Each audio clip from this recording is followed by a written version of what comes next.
Yeah,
that's scary.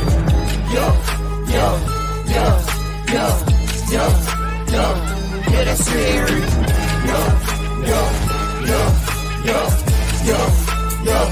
Yeah, that's scary.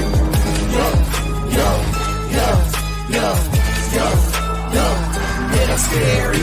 Top 5 dead alive, only came to terrify. Every topic scary, we could lead the bravest paralyzed. Hope you're not at home alone, better keep the lights on. But if you love adrenaline, then welcome to the fright zone. Willie is the leader, the visionary dreamer. Jarrord got the joke, Scaredy cat the screamer. You gon' get this work, if you scared, go to church. This podcast is scariest, you heard it here first. And he said that to me because I was like, I'm just excited that Jeepers Creepers is here. You know, I want to see the character again. But when because he's a huge lover of Jeepers Creepers. Yeah, that's scary. Yeah, that's scary.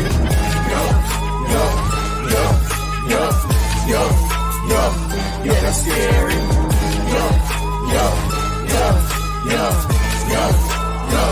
Yeah, that's scary.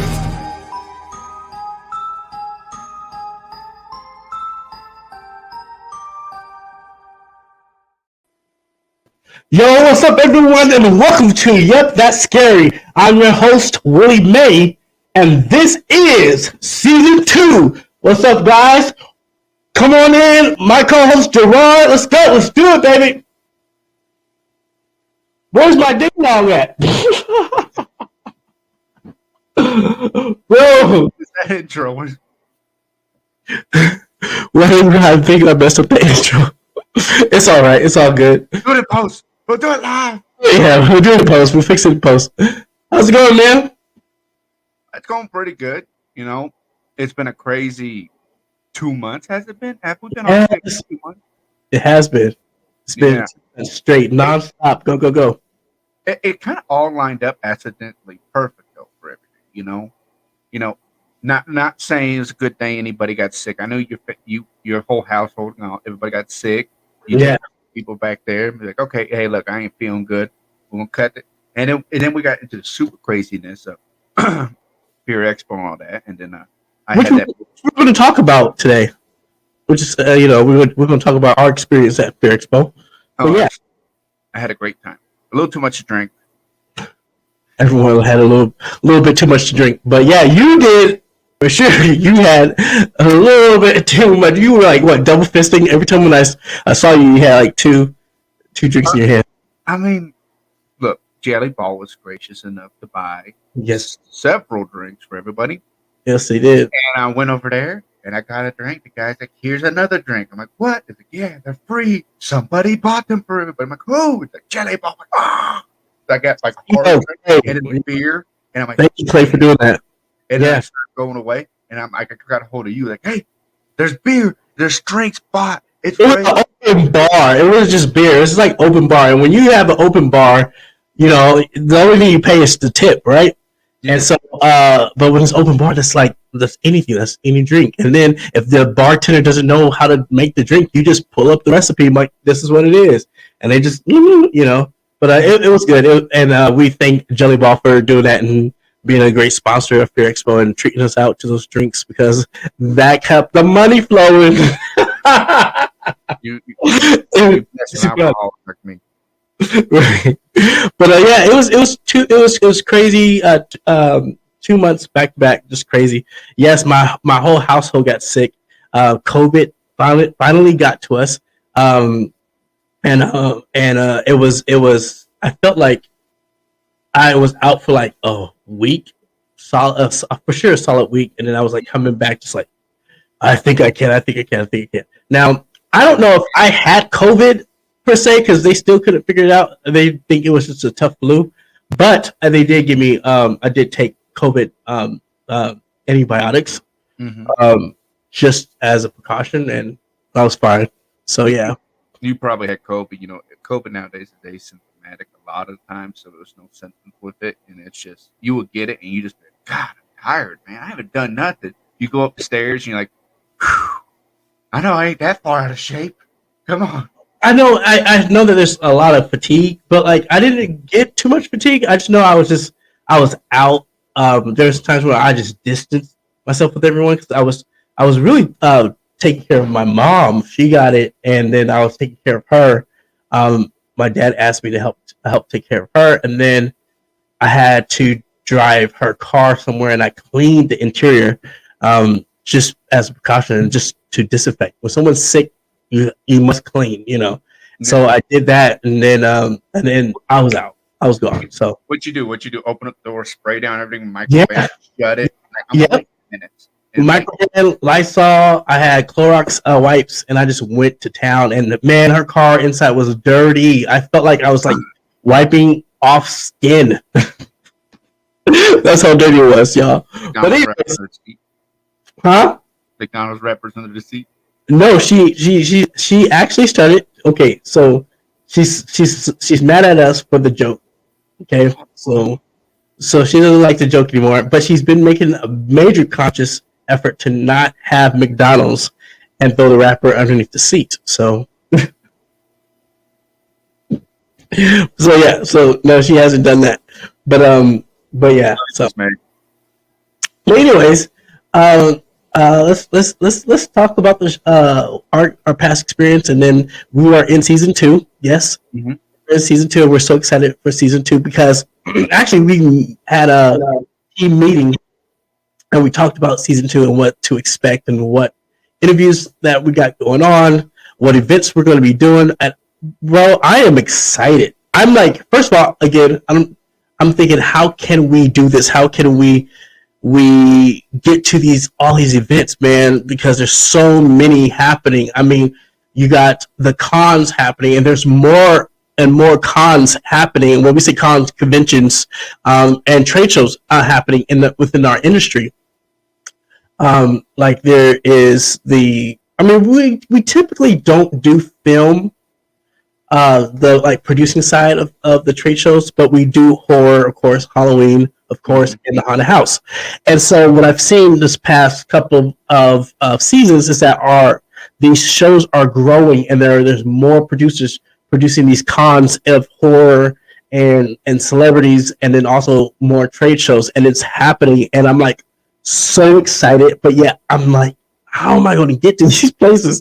Like for real, huh? What was that? There's like one every weekend now. Mm-hmm.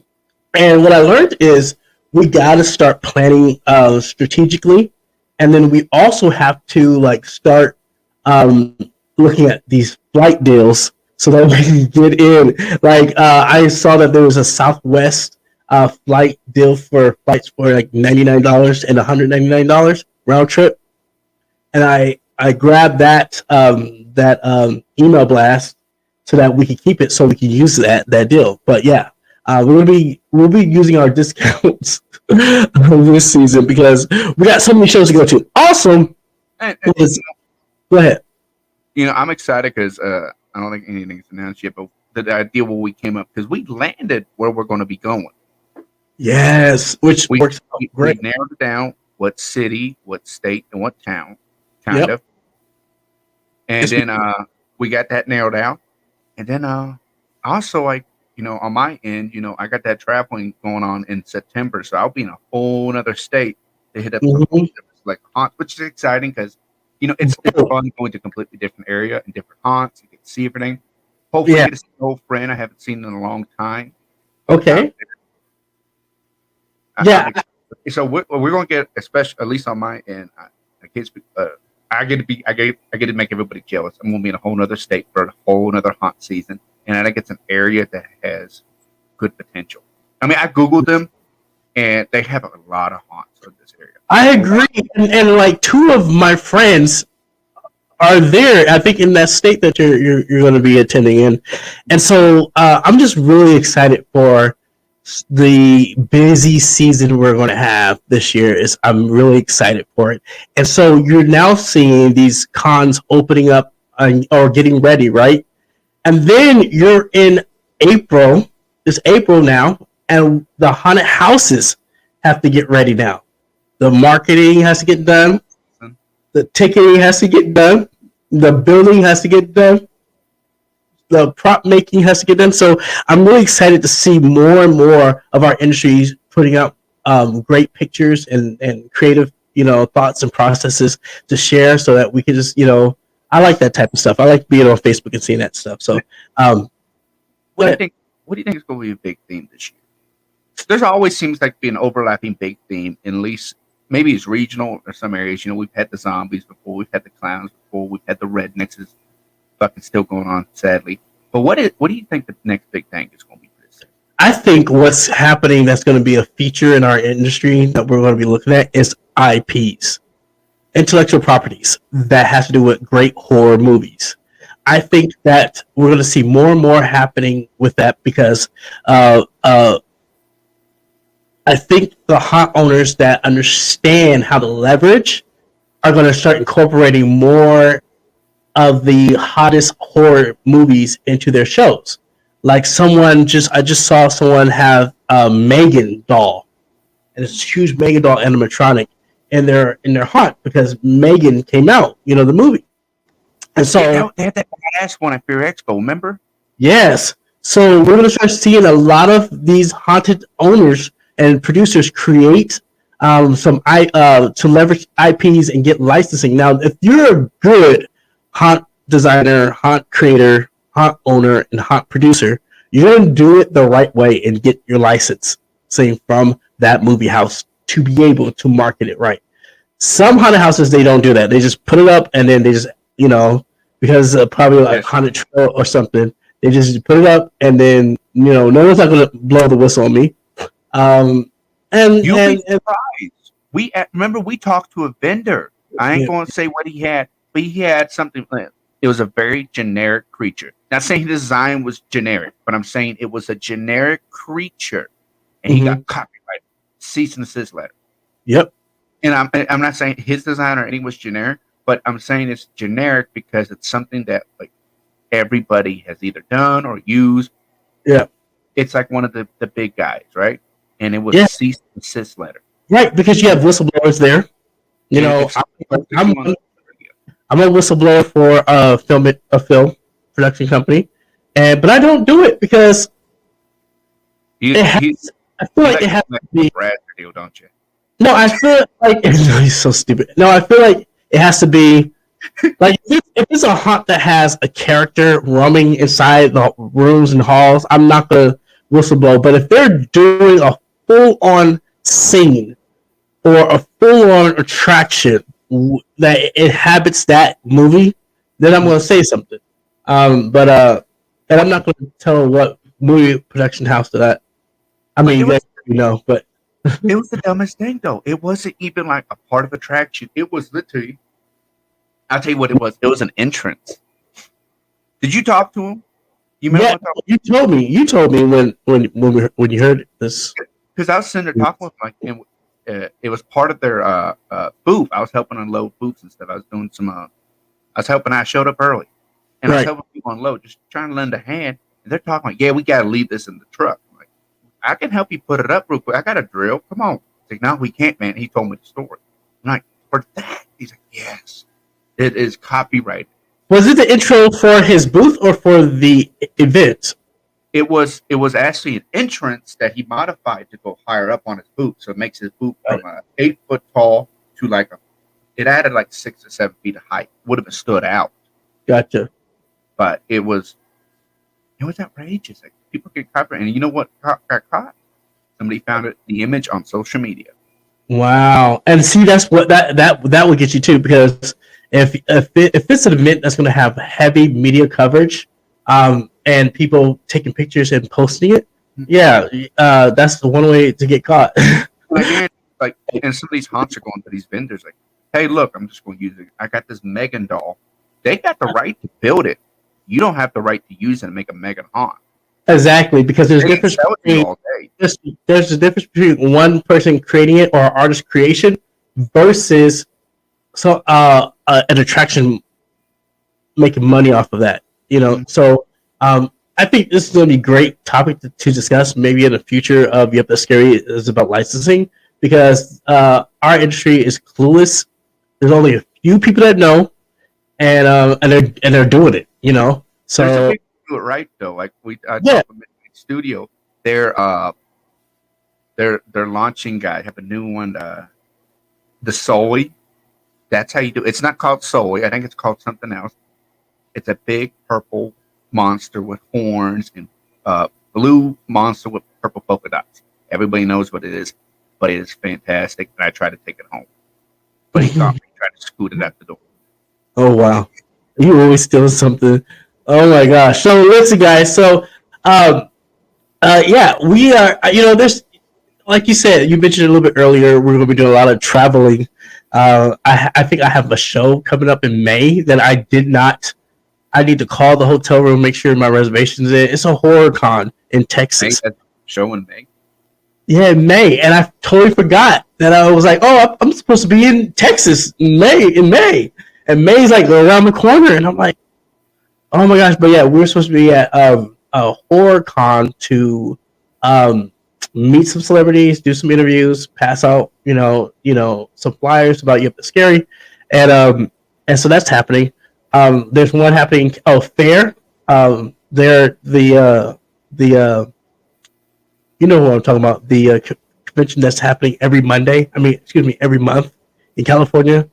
They're asking for our stuff and for us to show up. So there's a lot of stuff that we got to do. But I'm so excited that we really went out and we enjoyed ourselves at Fair Expo, which was our first actual convention attending as Yep, That's Scary. But we have more to talk about. But before I go there, let's start. Let's start our show here, man. There's a lot to talk about for today. But anyways, so I watched Cocaine Bear. I watched Cocaine Bear, man. So guys, listen up. Cocaine Bear has been a huge hit with fans and critics alike. If you haven't seen it yet, or just want to see it again, the film has released its movie on Peacock streaming platform. What? Is that a documentary? It says Cocaine Bear, the true story. Let me finish. That's not the only Cocaine Bear news we have. Peacock has also released an original documentary, Cocaine Bear, the true story, which is also available to watch on Peacock. Cocaine Bear, the true story, dives deep into the bizarre actual events behind the hit Hollywood movie Cocaine Bear. The documentary tells the story of a Kentucky blue blood, Drew Thornton, and the infamous drug run that will forever link him to a Georgia bear on cocaine. Though it should it be a Tennessee bear? But anyways, it happened now. Yeah, but they said I don't know why I said Georgia Bear. But anyways, the 1 hour documentary features interviews with those closest to the case, including the former sheriff who was one of the first on the scenes, and the special agent whose team found the Cocaine Bear. Okay, so let me just talk about this. So I watched Cocaine Bear, and I was like, "Yay! I'm ready to watch it," because we didn't go to the movies. I think it was that time when we were supposed to go to the movies and watch a movie, but it's like, or I think it was you that was telling me this. I was hanging out with you at your house, and we lined up like 3 or 4 movies. Right. We watched that one with the wrestler. I can't remember his name. The M. Night Shyamalan movie. I enjoyed the hell out of it. And then we watched X, and then Cocaine Bear was third. I passed out after the second movie. Yo, you were out. You were out, buddy, man. You were tired. But yeah, so I was like, you know what? It's on Peacock. I'm gonna wait till it hits Peacock. I have Peacock. Did you see it yet or no? I need you to share me your Peacock Yes, account. I'll give you my Peacock so you can take a look at this. But man, oh man, oh man, this movie was so bizarre, rightfully so. And I felt like, seeing this bear, in cocaine, there was a purpose behind what the bear was trying to do, and what the cocaine did to disrupt her everyday bear life. You know what I mean? I really felt like she had layers that we were like. I was like, this is not just a bear. This is a bear with attitude. This is a bear that's high. This is a bear that is, trying to protect her. I'm not gonna say a lot, but let me just say this. It's a wow movie. It's a good watch, huh? It's a good watch. And but don't take it light. Don't take it serious. Don't take it serious. Just have fun with it. If you took it serious, the movie would be over in 3 minutes. The bear died within like 10 minutes of eating the cocaine. In real life. Right? Right.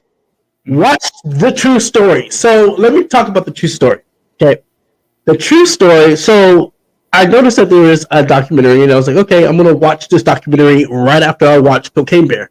Watched Cocaine Bear, had a good time. I'm gonna watch it again.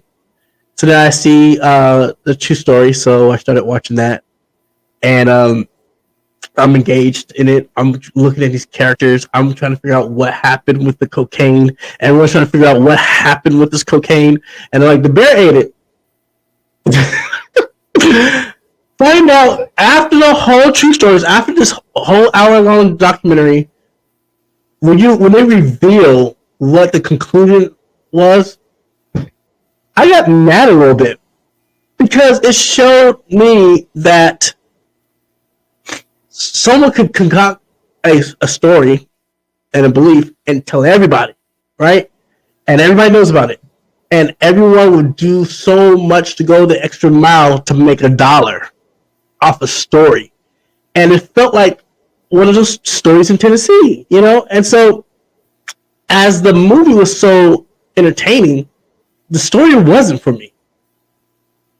It wasn't entertaining. It felt flat for me, only because they didn't know what they were doing. They didn't know how to find the cocaine. It was all he said, she said, and I just felt like at that time they should be able to solve a case. So, again, it's good. It's insightful. This did really happen, you guys. Cocaine Bear really did happen. Cocaine did fall from the sky, from a plane. Bear had some, but they do not believe. Can I just tell you that they don't believe that the bear ingested all the cocaine, and they don't believe that the bear died. They do not believe that the bear that they're looking at in this store is the actual bear, the cocaine bear. So you gotta watch this freaking this documentary. I watched the film and then the documentary.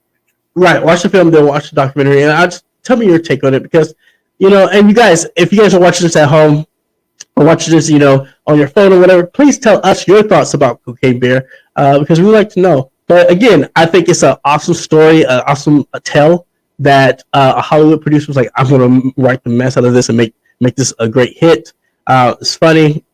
It has all the blood and gore that I love, and so yeah, I watch Cocaine Bear. This is a mess, bro. This is a mess. Okay, so Renfield, so that's Nicolas Cage, right? Yeah, that's Nicolas Cage. Okay, and so he just came out with a movie. We didn't know this. Well, some people did, but the mass audience, the world did not know that this was coming out until it came out, or until previews of it. But really, Yeah, well, okay. Let me not. I'll speak for myself. I did not know this movie was coming out until they started advertising it and the previews. And I'm going to tell you why in a minute. But let me tell you why they made this much money on previews.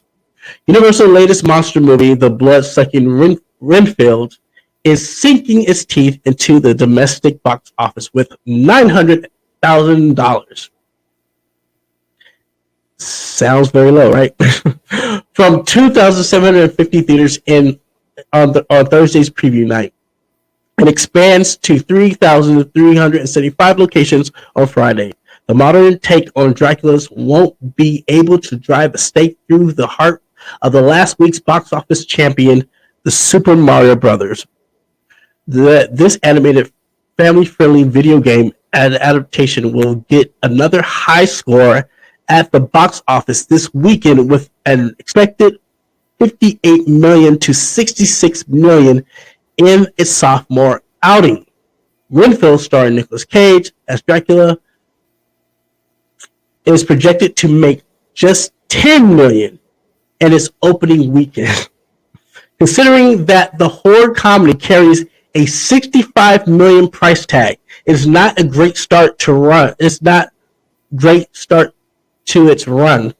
It will also have the battle of fellow R-rated horror, The Pope Exorcist, which opens to 850,000 in previews, and also on track to earn 10 mil.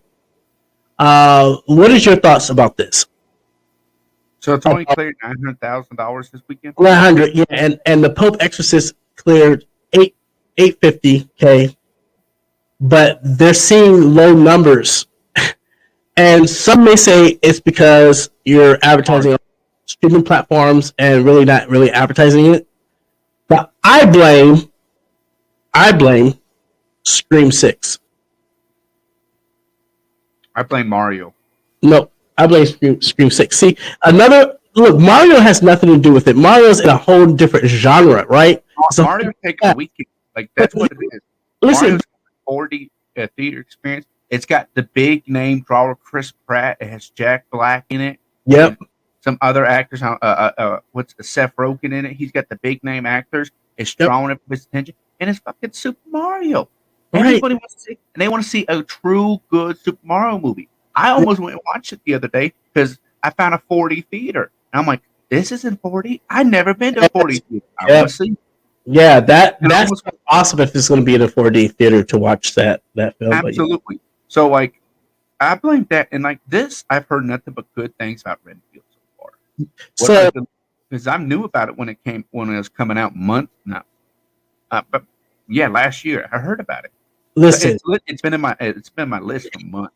Universal is doing it big right now. They're making a move while Disney's sitting back because they just finished the theme park in LA, right?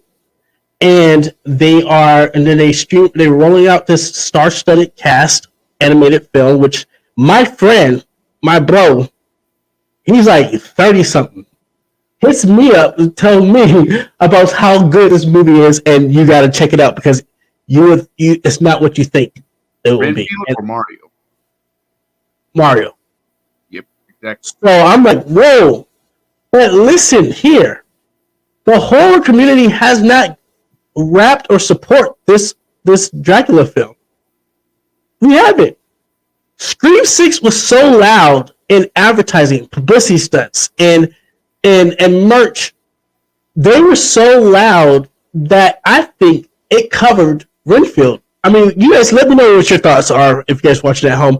I think Scream 6 was so loud that it was tough for Renfield to come out and start marketing because we were still off of major box office numbers and loud noise of Scream 6 and Ghostface.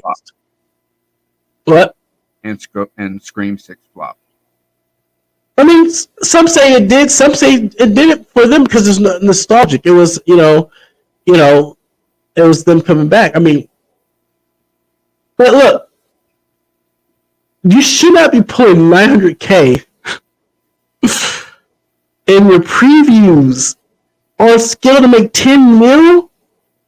Oh my god! Like, come on, look at Paranormal Activities. Wait. When they release a trailer, is it profitable? Like, do they make money off the trailer? Like, I mean, it's advertising, right? So they pay for it, and they expect that money to come back in sales. So, but here's the thing is, when I heard about Renfield, I was like, first of all, Nicolas Cage is in the movie. Now, we all know Nicolas movies. Some get hype, some don't.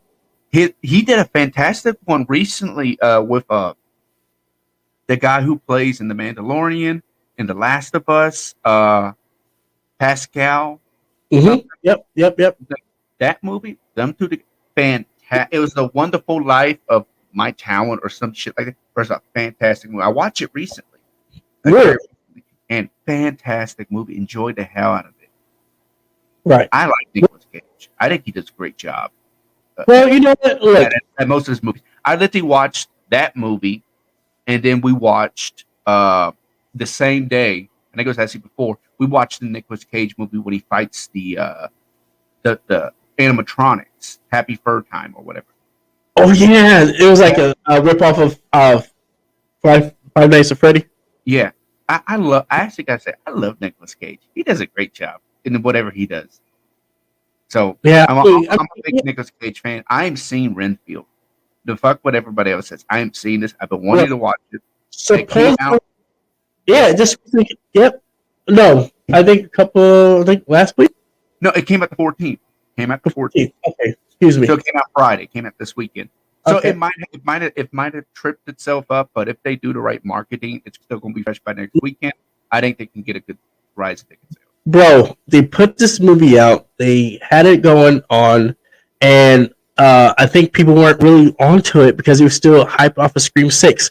Then they realized that Scream 6 is doing all these publicity stunts. They're doing all this marketing and experimental marketing. And so then they started doing theirs. And I saw that they were doing like these Dracula teeth. That whoever attended gets Dracula teeth. I've seen that they were giving giveaways for new arcade game for Renfield. Like, now they're starting to do these little publicity stunts and tricks of the trades of marketing and experimental marketing so that they can reach their audience, so that the audience can be like, oh yeah, let's go see this movie with Nicolas Cage. But I think it's too late, and I think that with Scream being so loud, they're just not getting the amp that motion that they need in time for opening night and previews. And it's just gonna hurt the bank. And $65 million for that movie, woo! I don't know if they're gonna make that money back. I don't think so. They're going to make it streaming. This is going to be a hellacious streamer. Yes, I agree with you. It's going to be on every platform. If it flops in theaters, they're going to make the money back. It might be 2 or 3 years, but they're going to make the money back off the stream. It doesn't matter if it's going to make money back in 3 years. They want that money back like now. Like, that's why you have that certain time limit, right? Mm-hmm. You have a certain time limit where investors and distribution houses want to make their money back. So I don't think they're going to make it. I mean, think about the worst movie flop in the world. Waterworld actually made its money back at one point. I think a couple years ago it made its money back finally because it streams and DVD sales. Well, I mean, but that's after the fact. That's back in deals. That's but crazy. let's for Universal to be doing Super Smash Bros. And then Renfield, they're just competing against themselves and they're having fun doing it. And so I don't think they gonna be so upset that this is losing because Super Mario's is winning. I mean, look, 66 million on track for $66 million. I mean, come on now. But yeah, but that happened with Renfield, and I feel so bad for Nicolas Cage of that movie. So I don't think this will be a part 2. Let's see here. What's the next one? Okay, oh my gosh. So I heard this in the news. So Kim Kardashian is joining American Horror Stories season 12. What are your thoughts on this one? Because I don't know about this. I don't even know who the hell Kim Kardashian really is. She's the one that married to Kanye West or whatever. I don't know. I don't care. I don't know Kardashian. Nor do I watch American Horror Stories. I tried to watch the show years ago.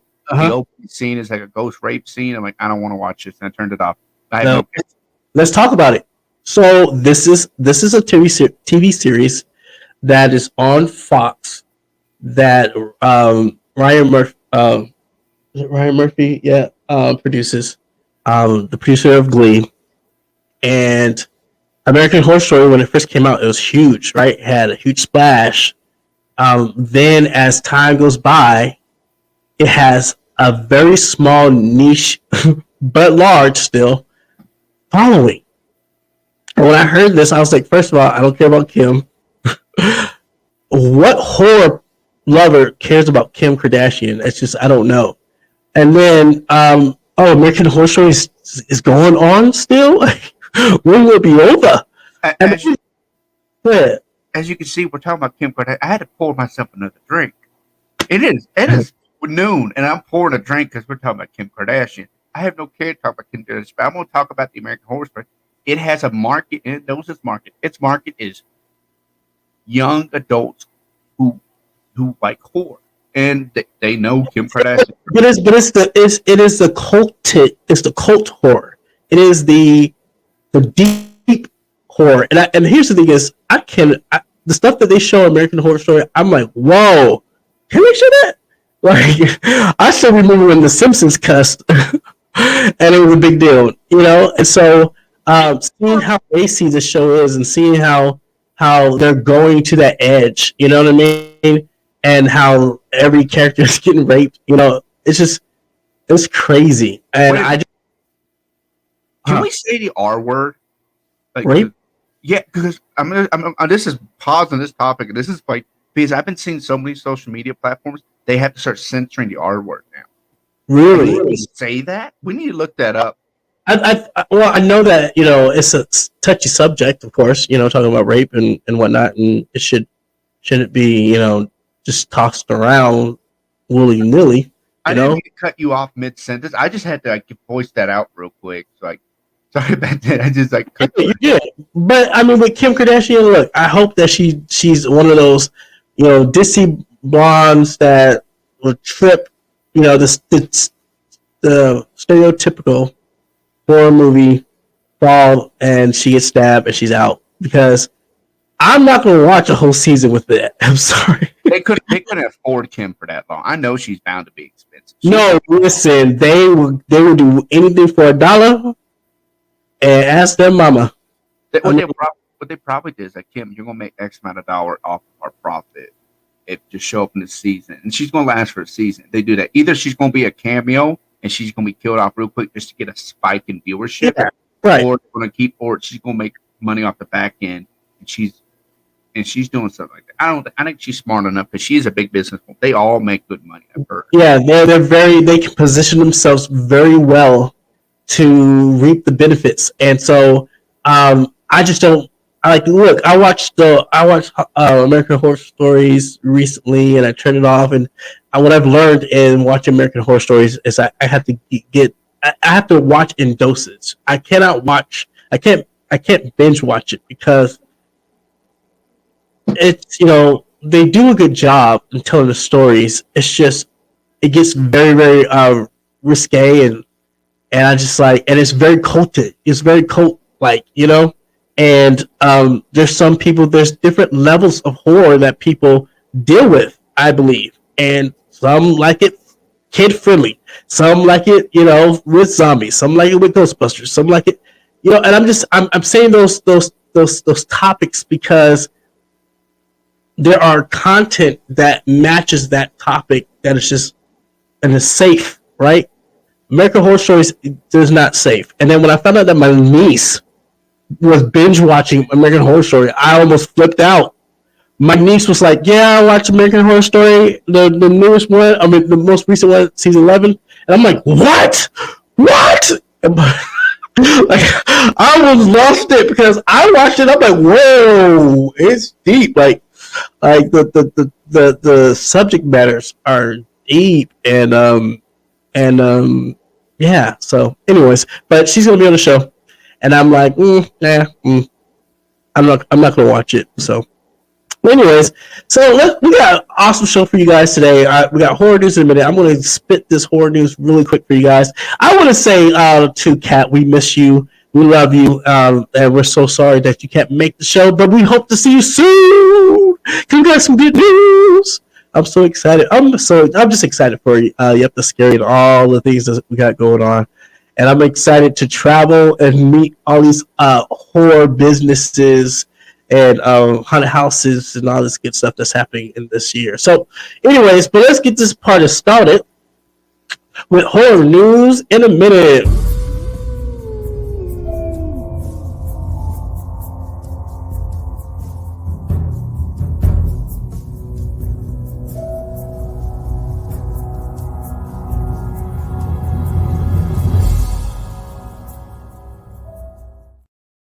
All right. Yes. Conjuring, you guys. The Conjuring universe is expanding beyond the big screen with Warner Brothers. We discovered today that there's a television series in the works for Max streaming services. Okay, HBO Max. Peter Safran is developing a drama series based on the New Line Cinema film franchise with Warner Brothers Television. Deadline reports this.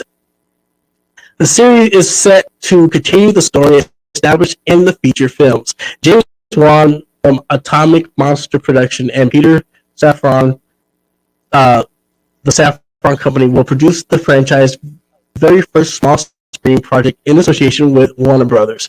There are currently 7 films in the Conjuring universe: The Conjuring, Annabelle, The Conjuring 2, Annabelle Creation, The Nun, Annabelle Comes Home, and The Conjuring: The Devil Made Me Do It. The 8th film, The Nun 2, is coming out later this year. I am so excited for this. This is a great franchise. It's been a great franchise for my family. It's scared us from the jump, and I'm excited to see what this TV series has to offer. Blood and Honey. So, guys, listen up. After scaring up 44.5 million at the worldwide box office from the viral hit Winnie the Pooh, Blood and Honey is now available to watch at home. You can rent the film for $9.99 or purchase it for $19.98 on Amazon. Mr. Waterfield directed the blood horror movie for Jagged Edge Productions, a twisted take on the classic children's tale. The days of adventure have come to an end as Christopher Robin, now a young man, has left Winnie the Pooh and Piglet to fend for themselves. As time passes, feeling angry and abandoned, the two become feral. After getting a taste of blood, Winnie the Pooh and Piglet set off to find a new source of food. It's not long before their blood rampage begins. And this is, again, Blood and Honey's on Amazon. I think we need to do a movie review on this one. But yes, it's on Amazon, guys, so check it out. Okay, my favorite clowns. ToyNK.com has released their brand new line of horror plushes from the 1988 horror film Killer Clowns from Outer Space. The official licensed Toy NK exclusive line of plush feature Rudy, Shorty, Jumbo, Baby Clown, and the Candy Cocoon. Getting the Killer Clowns from Outer Space license is super exciting. It has allowed us to create a unique line of exclusives specifically for the dedicated fan base of the 80s horror film, says Steve Longley, the president and CEO of Toy NK. There really wasn't much officially licensed Killer Clowns merchandise out there before we obtained the licensing, and now we are excited to bring plushies, action figures, tikis, and much more to life in 2023. Get your tickets to this crazy show on Earth with the brand new Killer Clowns from Outer Space exclusive plush collection, only available on ToyNK.com. That's exciting. Look, I live for Killer Clowns from Outer Space, so more product being out there, I'm It's me going crazy. We got some crazy news, y'all. All right, so don't tell me, do not tell me I messed this one up. Okay, here we go. Yes, I did. So, Stranger Things animated series is in the works at Netflix. Variety reports nearly all details about the show are being kept under wraps, aside from the fact that it was developed by Eric Ramos and Flying Bark Productions. Stranger Things creators and the Duffer Brothers executive produced via Upside Down Pictures, along with Rebels of Flying Bark, as well as Sean Levy and Dan Cohen of 21 Laps. We always dreamed of an animated Stranger Things in the vein of Saturday morning cartoons that we grew up loving. And to see this dream realized has been absolutely thrilling, the Duffer Brothers said in a statement. We continue to be more blown away by what Eric and his team has come up with. The script, the artwork are incredible. We can't wait to share more with you. The adventures continues. Stranger Things. So you guys, Stranger Things is being turned into a cartoon. I love Stranger Things. I love it. I don't know about this. Okay. Then we have. No, I did. Oh my gosh, I can't believe I messed that one up. Then we have Sony Pictures tagging back into the further with a brand new installment in the Insidious franchise. This summer, the official title for the film has been revealed. Insidious: The Red Door will release in theaters everywhere on July 7th, 2023. And that is horror news in a minute. Woo! Let's do it.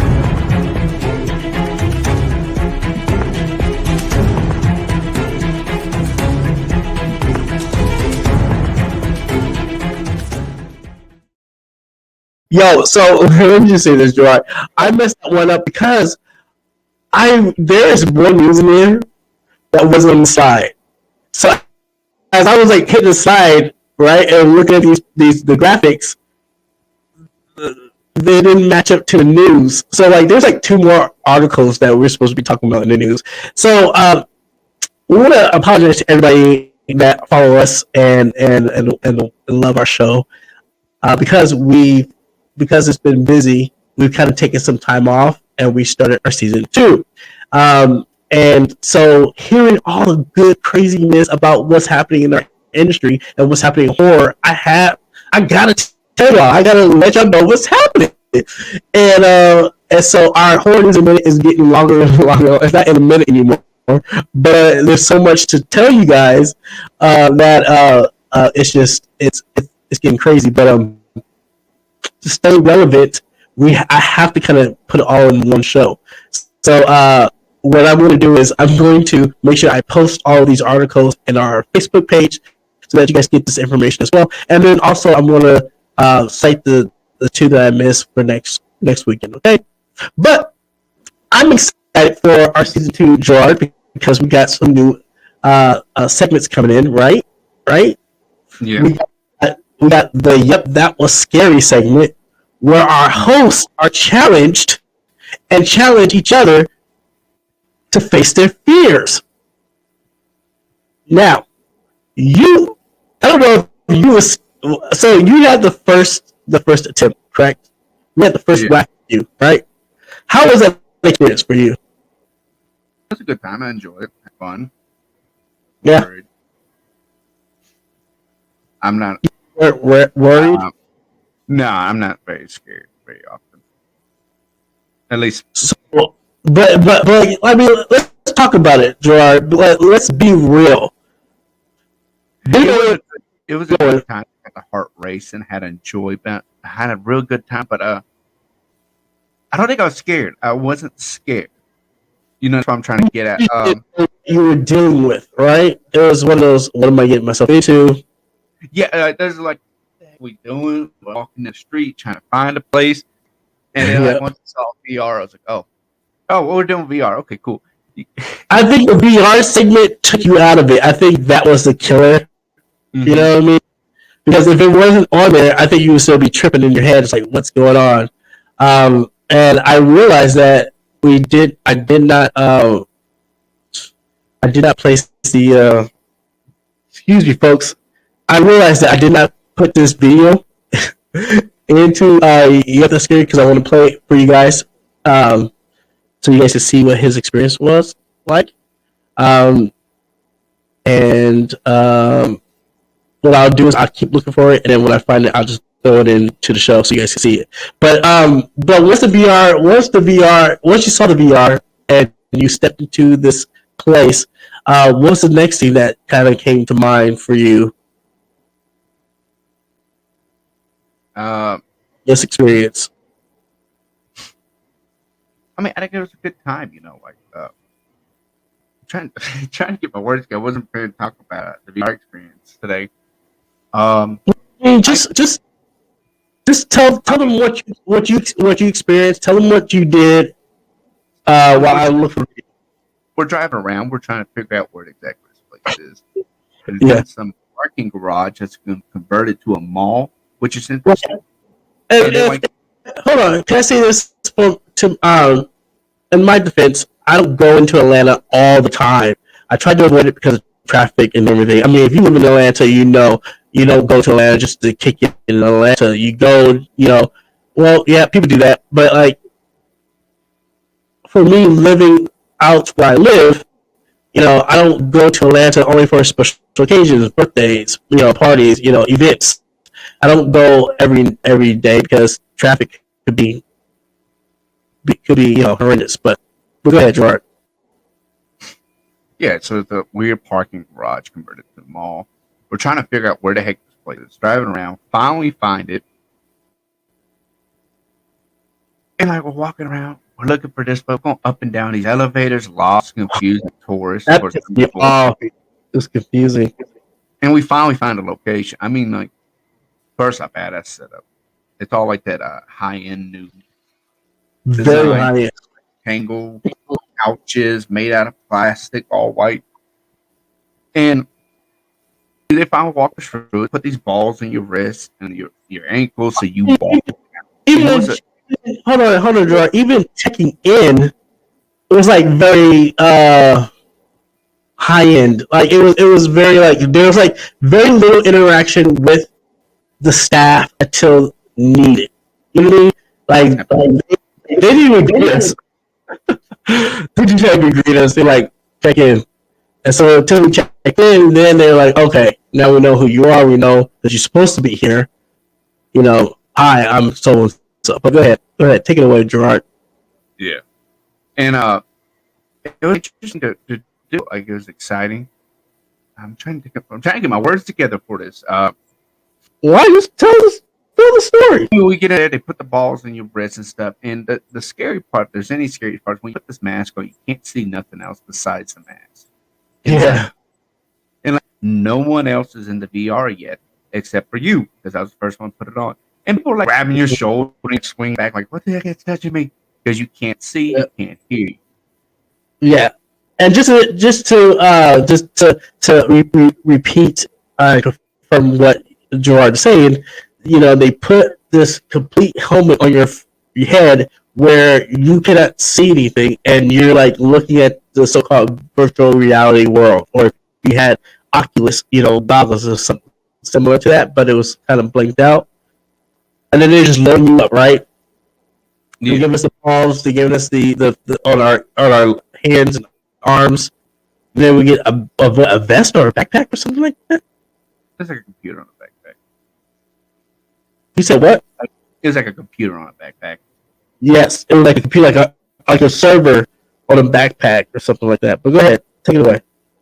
Yeah, and it put in. I think we played the Zombie Run or Zombie. There was like two different horror versions. There was Zombie Invasion, and then there was a haunted house. We did the Zombie Invasion, which is pretty neat. They give you these 3D printed like plastic guns with sensors on it, and I was what you hold and stuff.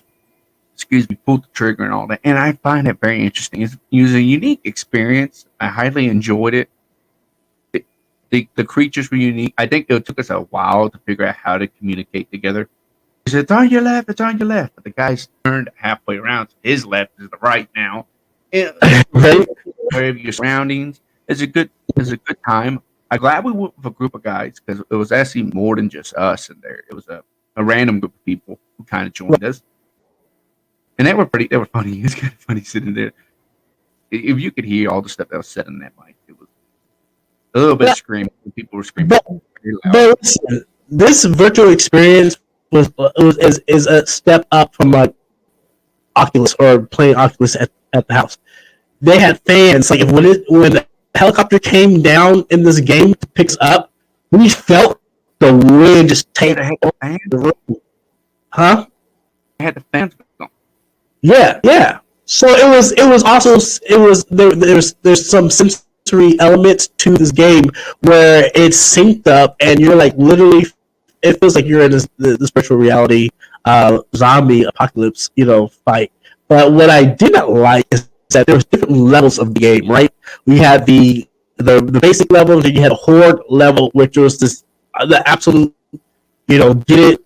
I'm gonna, there's tons of zombies everywhere killing you. You gotta step up your A game, right? And we were all down for that. We were all ready for that. But when it happened, I felt like I don't want to play this game anymore because it was just so much zombies that we couldn't even pay attention or focus into what we needed to do.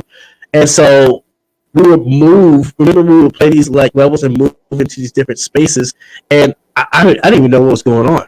I was like, okay, now we're in the middle of the street. There's a cop car right there. There's the piece of guy right there. The piece of guy runs off, right? I thought we were going to have to protect the piece of guy. But like he runs off, and then, now we're on this moving truck, So there's elements that you can easily miss in this game, but there's so much, to me, there's so much graphics and design that just makes it really a cool experience, And so go ahead, take it away, keep going. Well, where was that? So yeah, you had the fans on. I've heard there's some of them that mist you with water. We didn't have that experience, or at least it wasn't in this game we played. Right. They also have fire, and there's a fire you can feel heat. Really cool sensory elements with this game. And so it's from our dear friend Sandbox. We're gonna I'm trying to get these the video ready for you guys. I do apologize for not having it up here, but I did. Yeah. So again, this is our new segment that we'll be bringing in. Our new segment will be of course discussed on the show. And then of course it will be a video on YouTube. But we want to make sure that we can challenge each other and see how frightful our experiences can be, and will we step up to the challenge. And so what I did was I challenged Jarrord to doing a VR experience where to kill zombies, and I just wanted to see his thoughts. Some people will freak out over doing Oculus. I seen, my mom, she has Oculus, and I seen her freak out in that VR space. So I was like, all right, let me see if I can freak out Jarrord. Jarrord is a gamer, so he was like, I'm good. So he totally, we killed that. We did a good job at it, but I was afraid of not knowing what to expect, and so that was my thing was, but we did it. It was a fun experience, and our people at Sandbox hooked it up for us, and it was pretty good, but it didn't scare you. It wasn't scary. So you accomplished that. And what was your score, by the way? You came in what? I got second place. Yes. The other guy who was there, he hasn't played before. I think I lost him by 2,000. Right. And then I came in third place. But we did a good job. I think we did a good job, and I think without you knowing what you were getting into, I think you successfully accomplished that challenge. Mm-hmm. So now you got to get me. So, okay. listen, dude. I'm just saying, I went light on you. You better reciprocate that. Don't try to go far in the deep end, boy. I'll just do a bring you to work day. Okay. Working in the psych ward, you know, you Yeah, get and those people, I there heard, rocking in the corner like, like I've heard the scene. So it's a yeah, big baby. It's a big baby. Come on, you know, just one little love. well, guys, check out Jarrord and his VR experience. Here you go.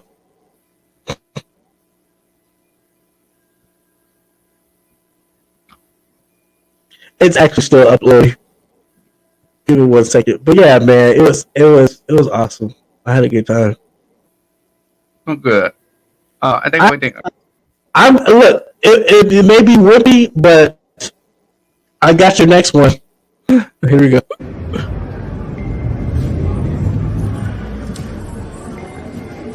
Hey, this is Jarrord with Yep, That's Scary, and today's my challenge for Yep, That Was Scary. Right now we're at Sandbox VR, and I really don't have an idea what the hell I'm doing. Let's see what we're going to get into.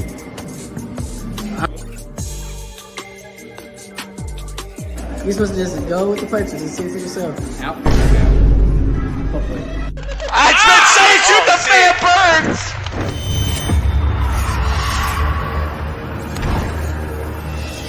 Yeah, I'm on the left. Look to your left. Look to your left, Dad. Turn your body. Yo, I'm...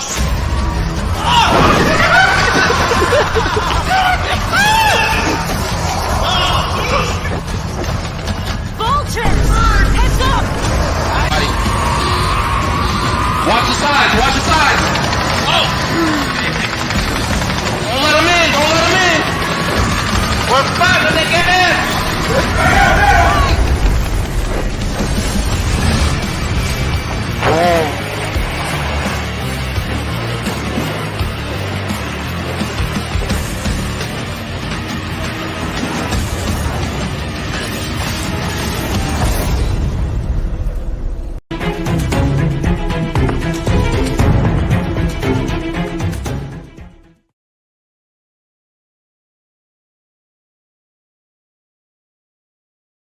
Go. So I think I did good for your first one. I gave you a little challenge, and you successfully did it. The next one's going to be a little bit difficult. You have to get me, and while you're getting me, I have to go and get a cat. So I already have hers planned in California. I already have it planned, and actually hers is a little bit. As I was thinking about it, I was like, oh shoot, I should have had her do this challenge and have you do the one that's in California. And so, because it's a little bit difficult, and you got to use your brain, but it's going to be a good challenge for her, and I can't wait to make a screen. So, yeah. Huh?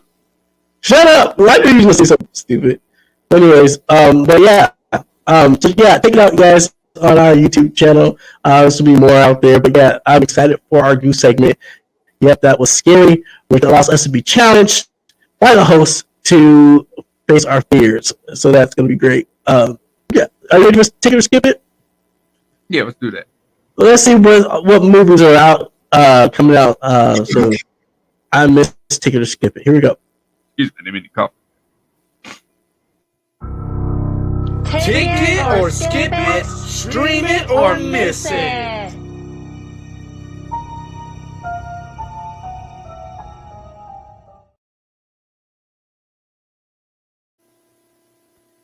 Rainfield, out now. What would you do if you're offered a job as an assistant who collects people for Dracula? Like, how do you even get that? Get a resume or do an interview kind of job? Well, if you're like me and you think about these questions, well, check out Rainfield. Kind of like a horrible boss, Dracula twist. Let's take a look at Rainfield. Mr. Renfield, welcome. I am Dracula. You will make a very good assistant. No, he's evil. We will protect you. You have the word of the most trusted institution on earth, the Catholic Church.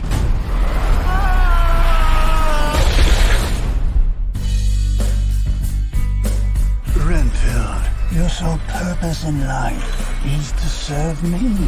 Now, let's eat. I just want a normal life again.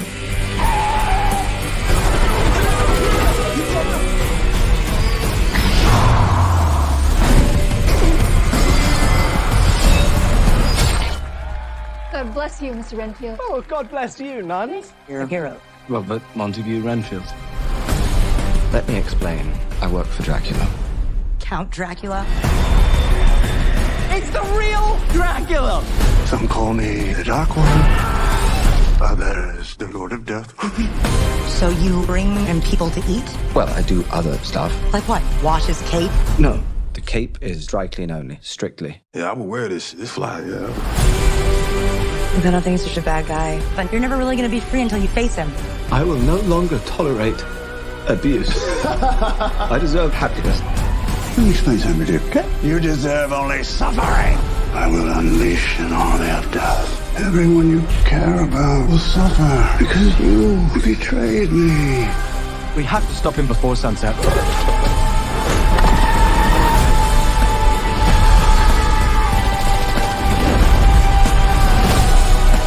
I am enough. I deserve happiness, and I take full charge of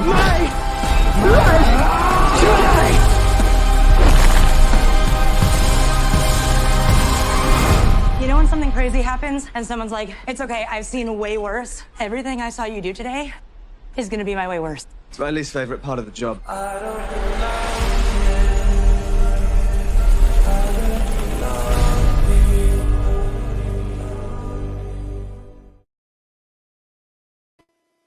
Oh, that's cool. You know, I think we pretty much, I think we dive real deep into this. So like, Well, we what dive is this? deep into the marketing aspect of it, but for me, look, I say it again. I said it once. I say it again. I love horror comedies. I really do. If I get a jump scare and a laugh, I'm with it. Right. So this is a ticket from me, or a ticket from me because it's in movie theaters. So yes, I will be watching this one for sure. For sure. I agree. I think this will be a way for me to go to a stream because You will with the dream, huh? I'm a street son of a gun. Mhm. There's very few movies nowadays who I'm willing to go see in the theater. And it's, I don't know. I'm going to stream it. This is what it is. I love the idea of it. I love the concept of it, but I got to stream it. It just fits my lifestyle a little too much. You love Nicolas Cage, so yep. Oh, absolutely. Until then, I will watch Happy Time Murders or whatever with Nicolas Cage again. He's in that. Happy Time. Here's the puppet. Yes, the animatronic one.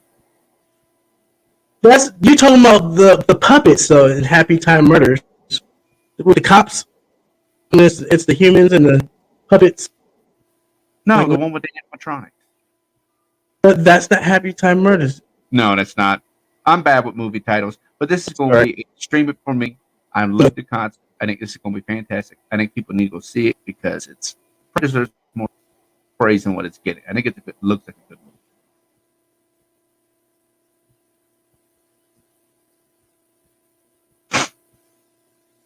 Evil Dead at April 21st. Evil Dead is back, and this time leaving the cabin and headed to the city. Is changing the venue of a movie the right move?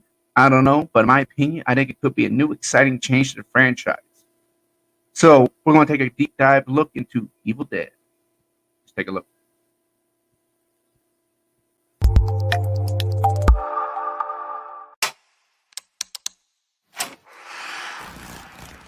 What is this? Will now commence reading aloud the Book of the Dead.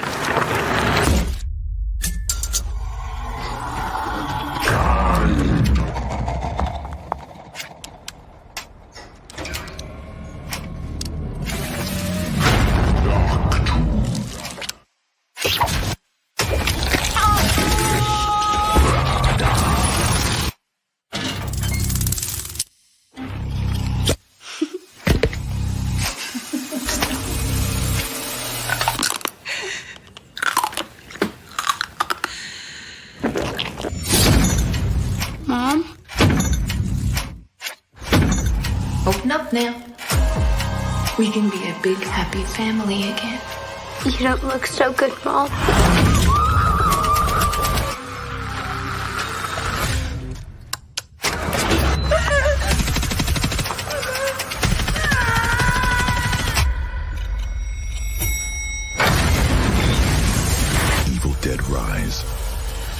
until now.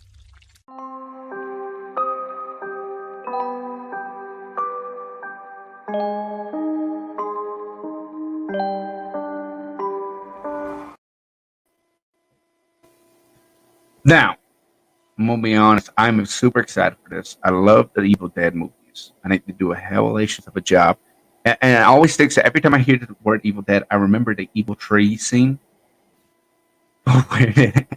Yeah, the whole tree molested that. I don't know what Sam Raimi was thinking when he created it, because it was Sam Raimi who created that. I don't know what he was thinking with that or what he was on, but he decided we're gonna make trees evil, and that has always, I think it's cemented this series into the worldwide. I'm excited, and I love that they're changing the venue. Not the cabin anymore. It's the freaking city. And I don't think I gave you the red band trailer because I was like, I'm going to do the regular trailer so they can't flag us. But that was a gruesome trailer for a non-red band. I think I need to watch a red band trailer. I don't like to watch trailers too often because I like a lot of surprises. But what do you think? So I think they take place in the cabin. I think they do. Even though they kind of bounce, I think the characters kind of bounce back and forth. But first of all, Evil Dead was one of the scariest films out there when it first came out. And I'm so excited to see this franchise grow. Because at that time of filming, there were these shock values that would happen. That's why you see the tree, molesting that one girl. There are shock values in horror because they could do it. Mm-hmm. And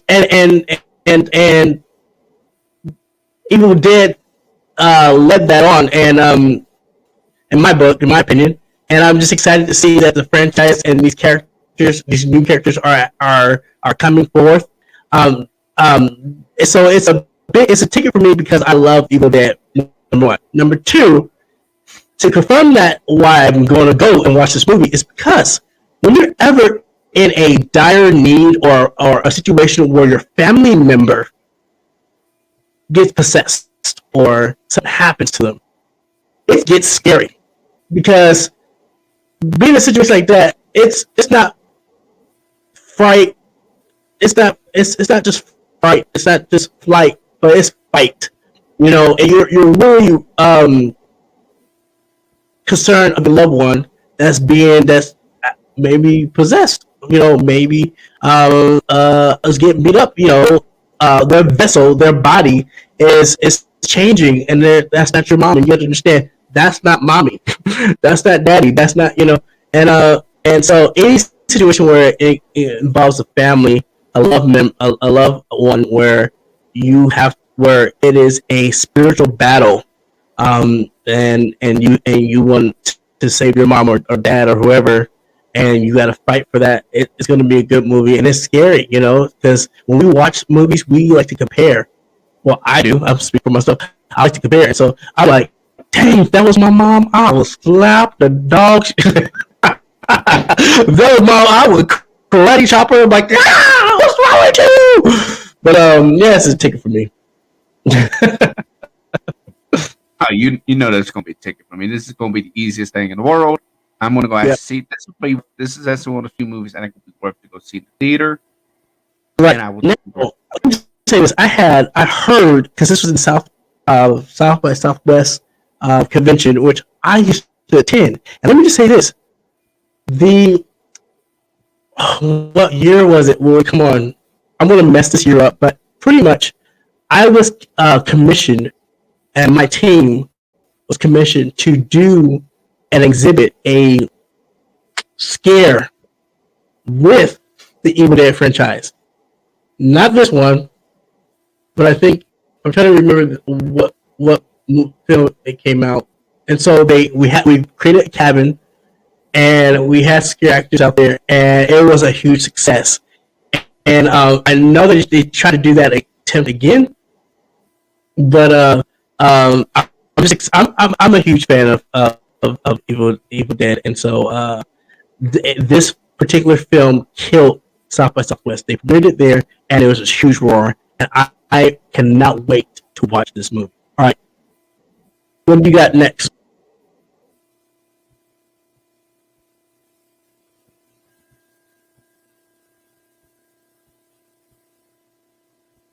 Shark Attack coming soon.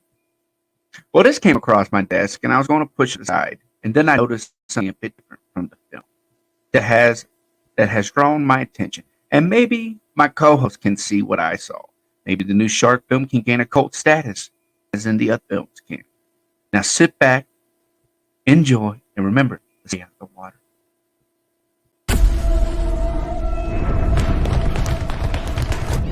Okay, boys, I'm the referee. Who's ready for a fight? You two, what's your name? Jimmy. What's your name? Tony. I want a good clean fight. Ready? Go!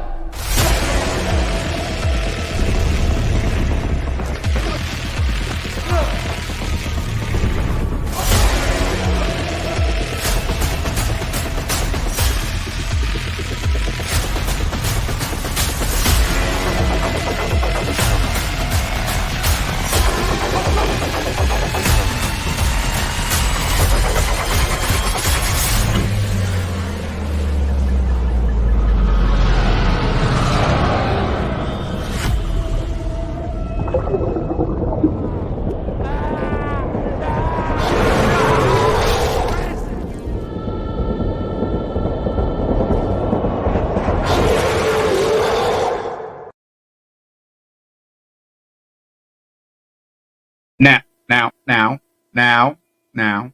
I already see your face and that little screamer on my screen.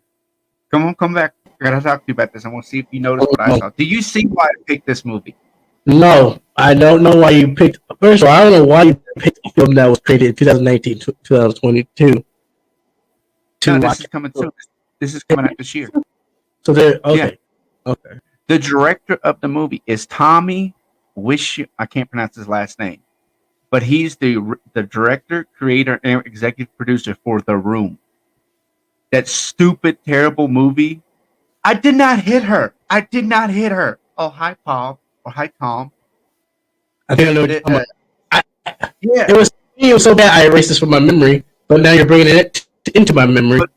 They made a movie. They made the movie about him with James Franco. And I'm like, yes, I know what you're talking about. Yes. He's making a horror movie. I had to put it in. Seriously? Are you serious? First of all, did you? Okay, hold up. That was the worst film. Yeah, because he was like acting like they were producing a film with James Franco, and yeah, I get it. I erased that from my mind. Now you're bringing it back in, and that guy has a shark horror movie. Yep.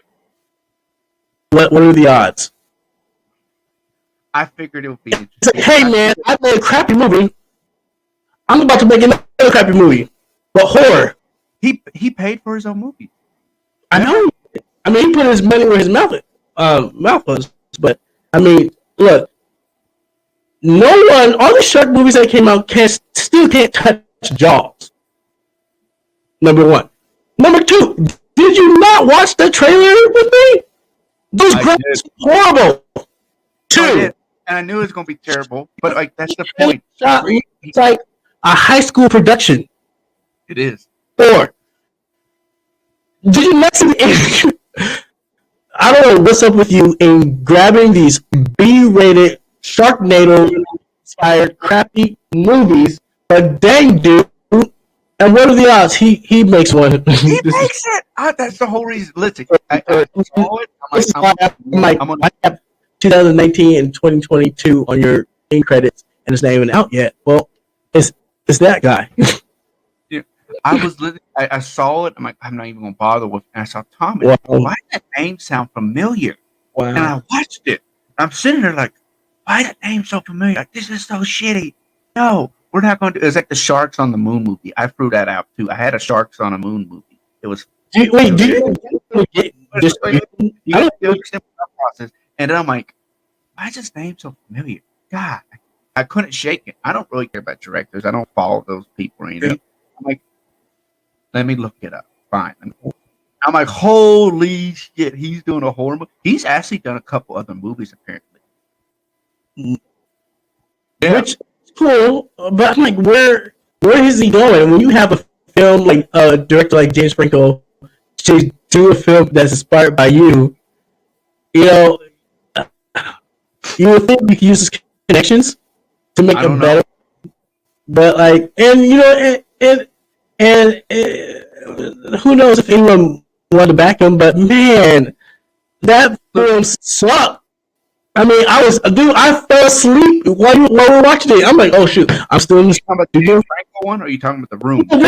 The Big Shark trailer. I fell asleep doing it while we were watching it. Well, yeah, I put it up just for the director alone. I mean, like, I felt like, you know, I had two bangers this week with Evil Dead and then Renfield. I was like, this is the week to put a stupid movie there. If I want to put a stupid movie, this is the week to do, you know? Yeah, I guess it is. Two guaranteed out the park winners.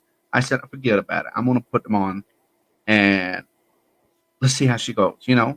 And it could become a cult classic. It could. Right? He has done it before. He's made such bad movies. You know, Jaws has the biggest shark, I guess, followers, especially Jaws. So, and Sharknado, they just love the cheesiness of it, you know, the campiness of it. So, but we'll see what happens with this one. But I don't like it. And here's the thing: it's not one of those parodies. It's not trying to be a parody, right? It's trying to be a horror shark in the water, gonna bite your butt, swim faster, and you can't have a movie. So it's real Hollywood production. Real Hollywood production. Well, good job on this one, Jarrord. I give you some applause. But look, I know we're tired and whatnot, but like ticket skipping on that one, I literally was about to like knock out because that movie just sucked. But anyways, guys, so let us know if you guys will be zooming, ticket or skipping, if you're gonna be watching Winfield or what's the second movie? Oh, Evil Dead Rise. I know you're not gonna watch Big Shark. I don't even know when that movie's coming out. There's no date. There's no distribution on that. It may be out on Tubi. My friend, he actually shot a movie in LA, and it's on Tubi now, and he's so excited. It looks really good. It actually looks well produced, better than that crap you just showed us. And it's not. It's a comedy drama of two lovers falling in love. You know, romantic drama with some comedy in it, and it looks well produced. The camera work, the shots, the graphics. I'm so proud of him, Matthew. I'm so proud of you for your film being on Tubi. I cannot wait to watch. And yeah, what else we got here? So, I want to talk a little bit about this new segment that we got coming up soon, which is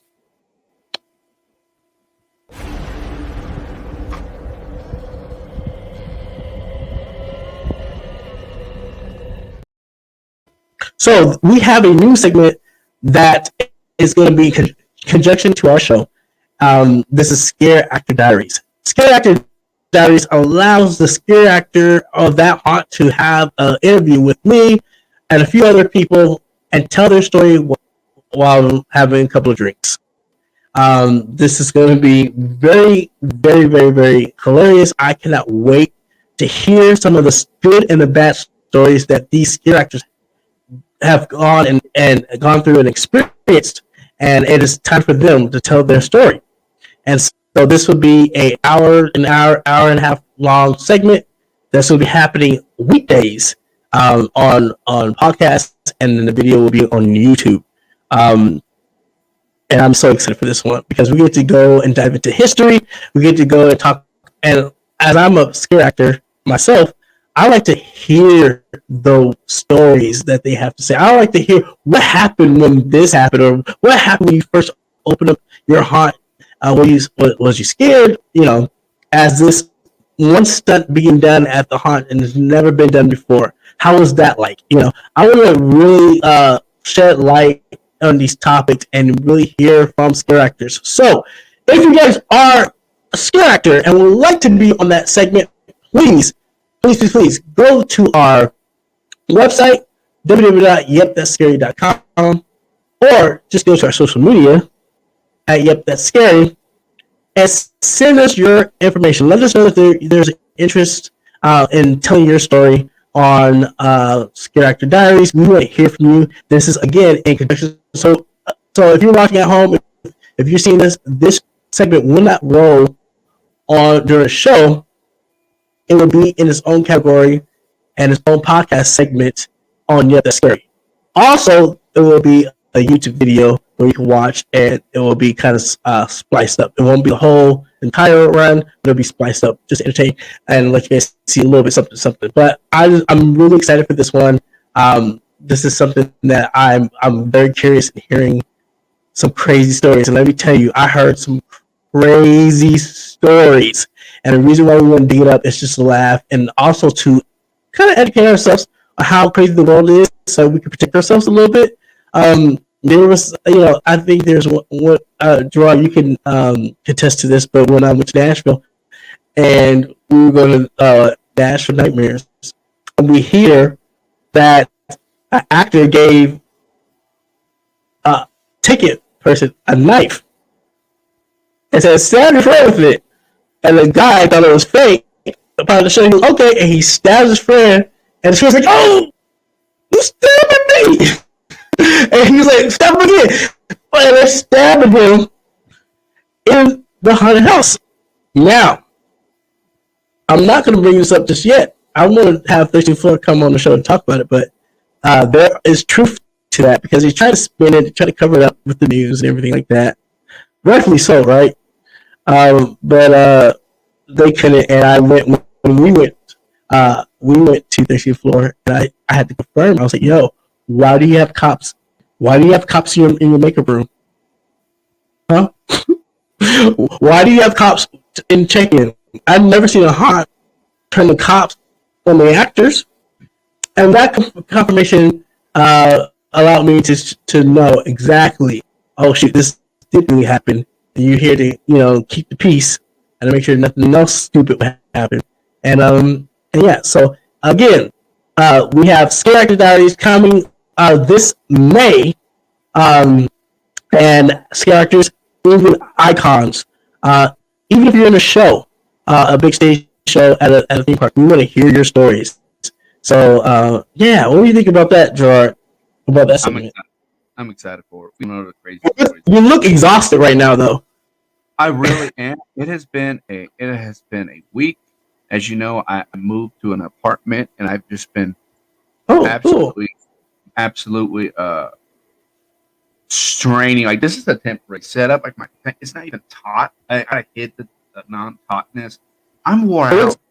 It has been a mentally, physically, and emotionally charged week. I feel almost defeated a little bit, to be honest. Like, I'm wore out, but I'm trying to keep kicking. I'm excited, but I'm just wore out. I just need a week to rest. Yeah. And you know what? That week is coming to you, buddy, of just relaxing and just relaxing the mind. And I get it. With us, again, you guys, I say this over and over. The horror industry and the haunted house industry is growing. And there's more and more content, more and more shows, more and more events being produced. And we're like, how are we going to do this? But yet, we are excited for what we have coming up soon. We are going to some places. We are going to talk to some very amazing events, and we're going to share with you guys our thoughts and feelings about them. And so, and we just finished Fear Expo, which we're going to talk about on the show, a little bit about on the show today. But yeah, and we're just exhausted. We haven't slept yet, but we're going to catch up on some sleep and get going. All right, so that being said, let's talk about Fear Expo. So, number one, I just want to say this. I gotta get myself straight for this comment that because I spoke to I made a post on Facebook, on my personal Facebook, about which I'm going to share with you guys today, about how I'm excited of the programming that's happening in the haunted house industry. so I said I am pumped that our haunt industry is growing with more education, programming, and support. This is what we need instead of the division, manipulation, mudslinging, the planned attacks and roadblocks. Time to grow up and move forward and focusing on making our programs that matter. And I tagged Fear Expo and Transworld. And some people who are watching this are listening like, oh no, if you know Transworld and Fear Expo, they are two conventions, industry conventions, trade shows where we go to and attend in the beginning of the year. So there's been beef, which if you been following us, there's been beef with Fear Expo and Transworld, and coming from Fear Expo's last show, I literally saw this genuine people wanting to help people, wanting to have a show to educate people, and weren't really nasty. And I say that from an outsider looking in. Now, some people may say, "Oh, well, you've been helping, Fear Expo." Yes, I've been helping Fear Expo, and whenever they ask me to help, I help. But as a event haunt producer, haunt owner, haunt business owner, listen, I understand both sides of the spectrum, and so instead of the division and the hate and the backlashes and all that stuff, the negativity in our industry that we don't need, I just made a simple post like that on my Facebook just to say, look, I'm excited for this because the two organizations announced 2 more trade shows that they're going to produce. One on the East Coast and one in Florida. HauntCon is coming back. Woo! So I got excited for that. And then in less than 2 minutes, I'm being attacked. And I'm being attacked by 2 people that, one, I really love and respect, and the other one, I don't know. But they favor Transworld, and they had some not so nice things to say. And what made me so sick to my core is that some people are going to live in a lie or project a lie for some type of hype or entertainment or enjoyment. That's not cool, and that's not our industry. That's not being creative. That's not being supportive. And I was holding my own because I can hold my own, and I don't care about confrontation. And I was pretty much telling them it needs to stop. Stop it. It's not going nowhere. I've actually sat in to hear some of the growth and expansions that they're doing, and they're not even worried about y'all. And it's 2 different complete shows, and we love Transworld. I love Transworld. I'm pro Transworld. I go to Transworld. And I felt sad. I felt really sad that we're like this right now, and that I hope and pray that we can come together, because that's all the intent should be with these trade shows, us coming together. And so one particular gentleman decided to hop in and argue with me about what HauntCon has done, and I'm going to speak about it candidly because I can do that. So HauntCon produced image of this beautiful. You see it in the center, just a little bit of it, of a resort or hotel, which may look enticing to be. Oh wow, the show's going to be there. Or I didn't take it like that. I took it as it's in Florida and it's going to be in a resort convention because they have them out there. And so this gentleman decided to say, hey, they're scammers because they put out this artwork and slapped their name on it and said HauntCon's coming up. But that is not the hotel the show is at. That is at the hotel we're staying at. The hotel is this, which is smaller, and it's a rinky-dink. It may be to some people. It didn't look it to me. And I'm thinking, well, maybe because that's where the show's at, And I said, listen, they announced this literally yesterday. And you're taking things and nitpicking and adding more to the flame where there shouldn't be on flames. And that hurt me to see someone really like that nasty to do that. And I said, well, look, that and I've been a marketer. I've done marketing. I've produced events. I've seen it where you would tell someone something and they will give you something else and you're like, oh, that's cool, and you just post it and it's wrong. Hello, Netherworld, when I did my first haunted house, the collector was on my flyer. and the graphic designer put them on there, and this is my first haunted house, my first time going pro. I didn't know about Netherworld at the time, but there's the bone collector on my flyer. There's a graphic designer, found them and put them on my flyer. So there's a mishap there. Well, this could have been a mishap. I don't know. I'm not with Hong Kong. I'm not in the mix. And so I just said that could have been a mishap and, get over it while I'm fighting back and forth in this thread of this post. And I'm just upset that I'm getting beat up for trying to be honest and coming from an experience that was so well accepted and just well received from our community to be like, yo, cut this mess out. Because the overall picture, we should be supporting and loving on each other so that we, as an industry, can create more and do more of what we love to do, and that's scaring the crap out of people. That's it.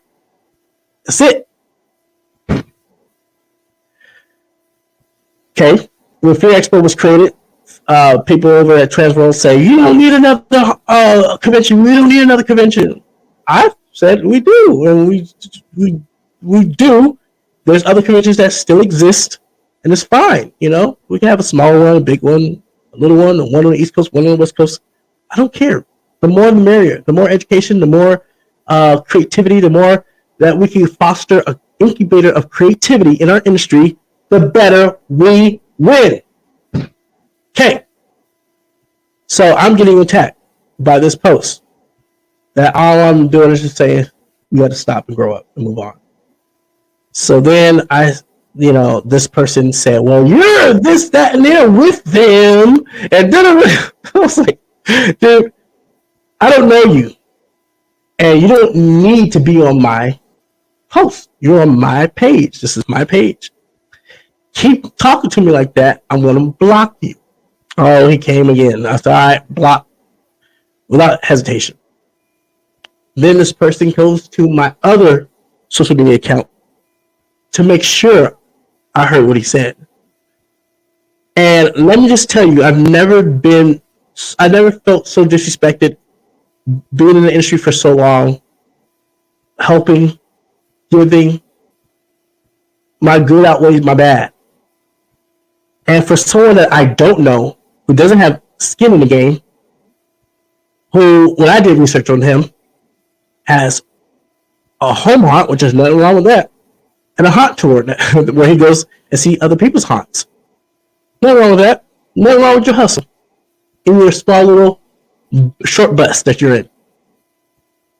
But what I do not like is when you try to attack me and my character and lie. Okay? And if I catch you at Transworld, you may catch hands. Okay? And I'm just saying it just to put it out there because I'm done with this mess. We need to all grow up.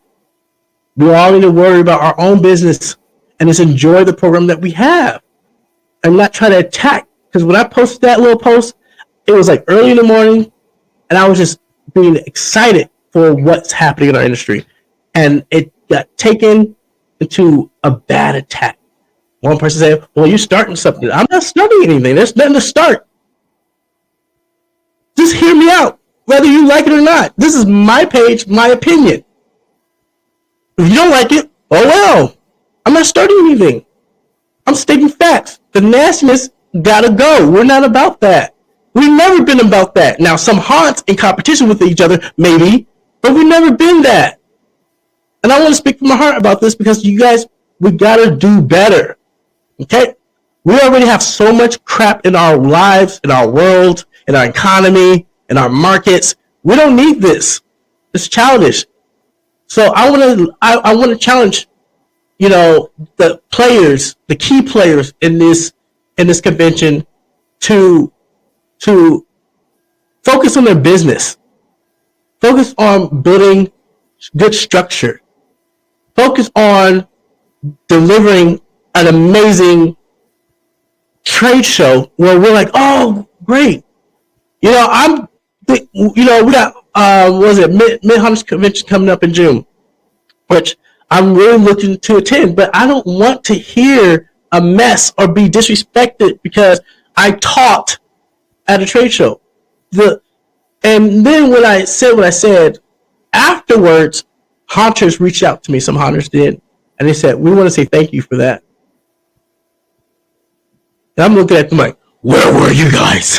Why did you not?" They were reading it. They were seeing the battles. Oh yeah, in real time, because they were liking it. You know, and I had a dear friend literally go on it just as like, I'm trying to stop this, and he tried to distract, you know, this back and forth arguments. And don't be going on my page just to look and read it either. But what I'm trying to get at is that I never thought or would think that our industry will stoop so low and lie on someone's character and set up roadblocks to stop a vision from happening when it's supposed to support us as a whole. And it was intended for us, you know. There's no bad bone in the staff body at Fear Expo. Fear Expo has acquired Hong Kong. They're bringing Hong Kong back.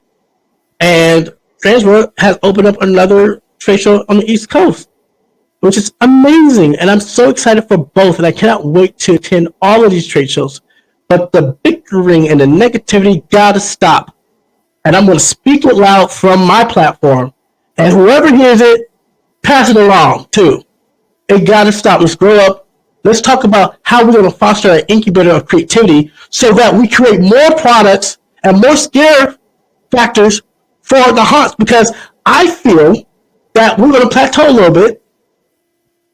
Ticket sales are going to plateau, and we need each other. Vendors need the haunt owners. The haunt owners need the vendors. The haunt owners have the ticket buyers.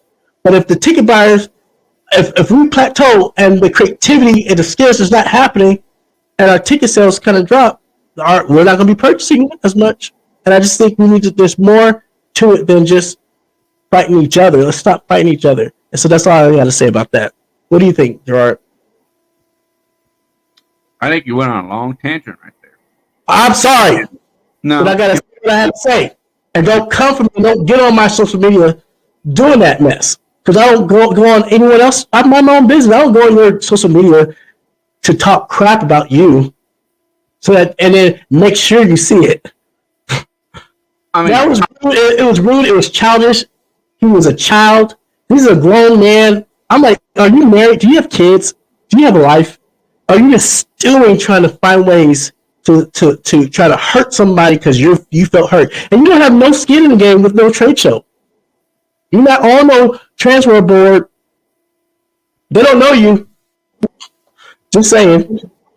All right, I'm done with that. So we went to Free Expo and we had a good time. Let me just say this: I taught a class about influence marketing as a game changer for your haunt, and I'm so excited. Throughout the class, this class was filled up, and I had an amazing time teaching this class. And this class, I mean, this is my expertise. I've been in marketing for 7 years, and before I went pro in 2002 with my first haunt. But again, we're talking about influencers. We're talking about other tricks and trades of getting sales and getting your ticket sales going down. And I'm so excited to bring this class to our industry, where I can teach them a little bit about influencers. And what I've learned, my big takeaway when I really did this class was, I'm scared of these haunt owners because they decided I'm going to open up a haunt, but I don't know anything about marketing, and I may not even have enough marketing dollars in my budget to actually, market my haunt effectively. And when I saw that takeaway, it made me want to do more for our industry to help educate them, and so that they can feel like I'm walking away with something valuable here that I can apply and I can find results. And so it's so funny. I called Doug and I said, Doug, man, we gotta do something. I said classes for Fear Expo and classes for Transworld gotta be so good. People feel like, wow, they won $1 million and they are, they're getting that education. I mean, not getting just these are seminars, these are workshops, but there are strong takeaways. And so I would say this: I didn't finish my class because there's so much to talk about. But I'm doing a presentation and I will be sending it out. It's actually done. I just need Doug or Leonard to send it out to you guys or give me emails. But I just want to say that I'm excited to share this information with you guys, and I cannot wait to see what some haunts are doing. And actually, a haunt called me and they're like, "Yeah, we got some influencers already lined up for our pumpkin patch." I said, "What about the haunt?" They said, "No, we're going to do the pumpkin patch." I said, "Okay, hey, look, whatever you need, whatever you want to use with the influencers, use it." But yeah, I'm so excited that they're doing it, and I feel blessed to be able to be the conduit for it. So, but yeah, so how did you enjoy Fear Expo, man?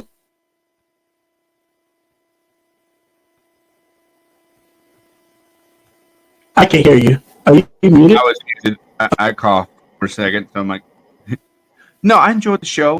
I got talk with a lot of people, and it felt good to walk around and talk with people and just talk on again and just be passionate about it. And one thing I really did enjoy was I got to talk to. This is what we were setting up. These are behind the scene photos. Oh, are they? Ooh. Yeah, look, see the ladder still up. Yep. I see it. Yeah, those are some rough nights, man. Yeah, we got to show up early and lend a hand. Yeah, so we went to Fear Expo and they asked us for help. We wore several hats. We didn't realize what we were getting ourselves into. I mean, our schedule was so bizarre. I know there's stuff that we forgot. And one of the things that we forgot, which we want to apologize to our the family, is that we were supposed to have our booth set up there and our show was supposed to be streaming live there. And we decided not to because there was so much to do. And we have some of our people back out for various reasons. And so we just felt like low manpower, we can't do it, and I hauled my stuff up there to set up, and have a show. But we still enjoyed ourselves and they did a great job. And man, oh man, dude, like the first day they had the ultimate haunt tour, which totaled 300 people to 6 haunted houses in Kentucky. It was killer. Man, I went up there and I saw the haunts and they're passing things, passing these elixirs to the ticket to the participants on the tour, and it was so cool just to see haunters going to see other haunt shows, and they and let me just tell you, you and I know this, Jarrord, that scaring haunters is more work than scaring people that are not in the haunt industry. And so I feared for these 6 haunts in Kentucky, but let me tell you, baby, they stepped up and they hear these haunts get off the bus and they're like, "Yo, haunted hotel! Oh my god!" Or Malice when this one character came, or American Horrorplex. Excuse me. It really excited me because it felt like there were nuggets on the routes that they could really contest to, so that it scared them, or they had a good time, or it was a good idea. And so, and that's all that is, and that's all that it was made for. And I'm excited. So I count that as a huge success for Fear Expo, because let me tell you this: I've never been to Ultimate Haunt Tour where it had 6 to 12 haunts on it. We would all love to go on a haunt tour where it had a lot of haunts to see, but that's what Fear Expo is doing. They're giving strong values in their programming that I think is I think it's crazy. I think it's too good to be true. And I call Doug sometimes, but what is this? What are you doing? Are you making money?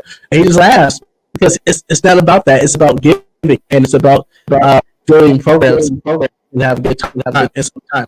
I saw that, and these haunters had a good time on Ultimate Haunt Tour. What happened Friday, Jarrord? Opening day. That was the VIP. The VIP day, right? Yes, the VIP experience. Yeah. I mean, where they everybody and they kind of They fed everybody. They fed everybody. Went down, got to walk the showroom floor, see everything, and had a great experience. You know, Friday was a fun day, like really fun. Like that's when Jelly Ball bought all the drinks. Everybody's enjoying the show. They had a pretty badass room. I was like, half the room was a showroom. The other half, they had this whole blackout Jelly Ball and other black light themes going on, and like upstairs classrooms and stuff. And it was all around a very enjoyable show. I can definitely see the potential for it to grow more because you know it's definitely going to keep. It was bigger than last year. Is it like almost like what do we say? Maybe not 2 times bigger, but you know 1.5 times bigger than last year. Yeah, I think so. It's a fair assessment. Maybe if nothing else, it's at least half the size bigger. I'm trying to think of the right words. 1.5% bigger. 0.5% than what it's last year, so it has grown. You know, and got to see all the new products and stuff everybody's coming out with. Yeah, look, it's really cool for hunters to get together, vendors to get together, and just say hey. And because we live so far apart, doing our own things, and so I always look forward to that. And so it was, coming to Fear Expo this early, and seeing people, I felt like it was a reunion. I'm like, oh yeah, hey, what's up? You know, so that was really cool. But like, what I loved about Friday's show was that they really catered to the buyers that matter, and they were the decision makers, right? And they kind of took them on a journey from morning all the way to night, where they were included into these events and classes and seminars to learn about wealth creation in the haunt industry in different means, different ways. And so I thought that was a cool concept, cool way of doing it. Again, different from Trans World. And I was like, wow, that's really cool. And then they opened up the showroom floor just for that day, and they were the first ones to walk the floor. So if I wasn't a VIP or a decision maker in my haunt, I can't get that ticket. I can't walk the showroom floor. I have to start my floor or my experience with Fear Expo the Saturday, the next day. And so I thought that was really cool and clever. I thought that it was unique and it was well received.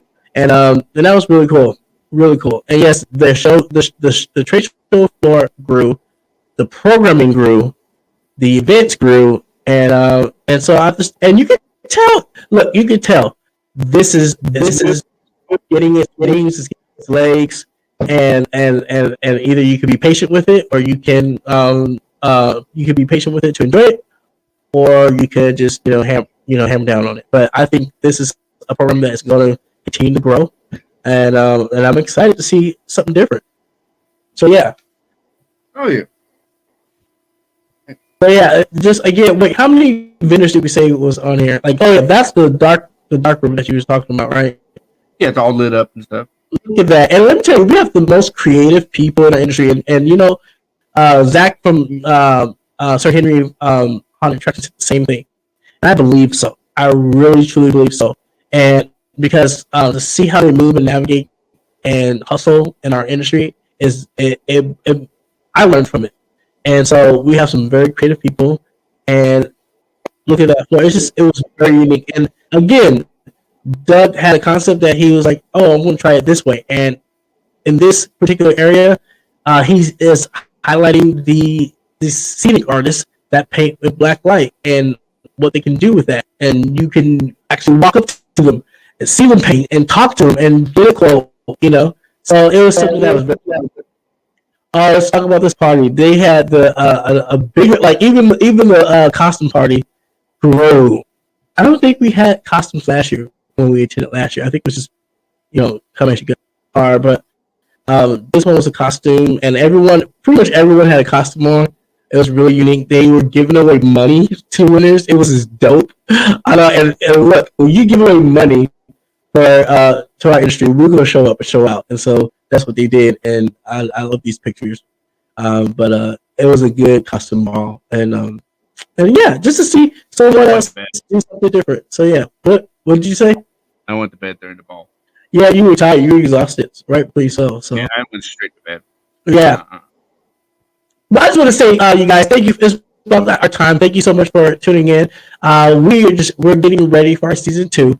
I'm excited that you guys are going to experience a new show. We got some guests coming in. What we're trying to do is we're trying to do one weekend horror, one weekend haunt, and one weekend Halloween, and just repeat it like that. So we're getting our guests ready for them. We're excited to come up with some great information and great details that can either entertain you, help your business, or get more information. I want to say thank you to Jarrord for doing the show with me. Look, man, and we've come a long way. We're on our season 2. I cannot wait to see what's going on with the hot season. I am excited for it, and yeah, man, and thank you to Fair Expo for having us. Thank you to Fair Expo for allowing me to teach. First of all, the stuff that we played, that was like last year, so I can't even remember when things was coming and closer to time. I was like, wait, I'm teaching a class. Like, yeah, you're teaching the class. And so I'm just excited for being a platform that I can be able to share that information to people. So, anyways, if you're watching at home, I want to say thank you for watching and thank you for joining us. Please join us for next Sunday at 2 p.m. We got a special guest for you. I'm not going to tell you. I'm going to tell you mid-week what we got because we're battling calendars. But this guest will be really cool, and I'm excited to have them on the show. Till next time, you guys stay scary.